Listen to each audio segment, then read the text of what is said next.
je vais vous montrer comment on réalise un croc. En fait, donc là, je chauffe la pièce et après, je vais venir la forger à l'enclume pour faire comme un anneau. On chauffe avec du charbon de terre et ça nous permet de monter à toutes les températures. Du coup, on va aller au marteau pilon pour faire l'ouverture.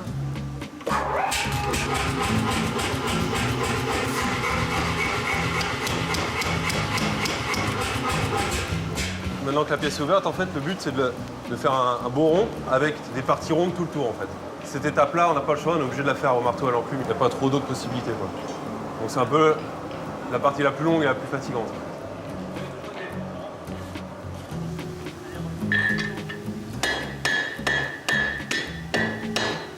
Moi, ça me rappelle très bien mon père.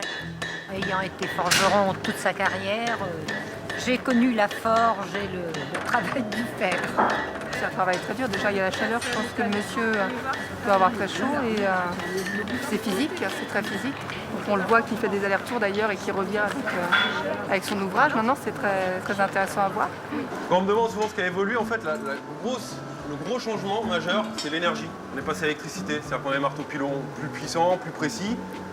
On a des meuleuses qui sont plus rapides. À l'époque, ils avaient la lime, forcément, c'est incomparable. On a la soudure à l'arc. Donc là, je refroidis juste l'anneau pour pas trop que ça le déforme, parce que je vais taper assez fort à côté. C'est un peu comme de la pâte à modeler, en fait. On fait la même chose. Là, pour mettre rond, je vais passer sous le marteau pilon, puis je vais tourner. Donc là, voilà, la pièce, on va dire l'ébauche de forge est terminée. Il reste améliorer un peu ces parties-là, les arrondir. Dedans, passer un coup de lime, parce que comme souvent, c'est des bouts qui passent pour pas que ça accroche. Et souvent, faire un trou de clavette ici pour la fixer au bois. Bon, voilà, on cheville à boucle. Au départ, on arrive ici, c'est un peu particulier parce que c'est un bateau, donc il y a plein de termes. Les 2-3 premiers mois, on est perdu. Il y a des mots, c'est incroyable. Alors, il faut un moment avant de commencer à enregistrer.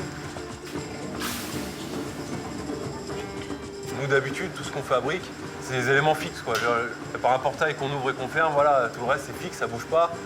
Là, c'est quelque chose qui va naviguer, dont on va servir les pièces qu'on fabrique. Les gens vont s'en servir, vont avoir une utilité réelle. Il doit y avoir 600 crochets pour la mâture, il doit y avoir un peu plus d'1 millier de chevilles à boucle. Ce qu'il y a de sûr, c'est qu'il y a 62 chaînes de haubans. Mais bon, c'est hyper dur de tout énumérer parce que ce qu'on a fait, ça va à la fois de la petite charnière en cuivre qui fait 4 cm par 4 à la grosse chaîne de haubans qui fait 3 mètres de long, 80 kg, 4 maillons dans du rond de 50. Voilà. Notre travail, c'est un peu de tout. C'est aussi ça qui est assez bien ici, quoi.